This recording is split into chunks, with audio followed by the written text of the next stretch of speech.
All right, guys, so I got a new table saw. As you can see in the video, the Ryobi, its days were numbered, you know. I thought it was gonna blow up on me. Nah, I mean, it was a good table saw, you know. I had it for about, almost 3 years, maybe.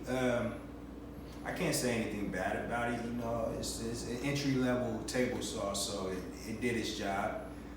It was just time for an upgrade anyway, so I decided to go with the Skilsaw table saw. I did a little research, just found out that this saw had all the features I was looking for. So I mean, that's really it. That's the reason I chose this. It was a toss-up between this one and the D-wall, but I decided to go with this. I'm not gonna go into too many details. I'll leave it in the description, all the details and everything, and features of this saw. Yeah, I just wanted to let you guys know we're back in action, all right? Let's get it. And don't forget to subscribe. You don't want to miss out. I'm gonna be doing some incredible builds. Yeah, I'm going to work. I'm going to work.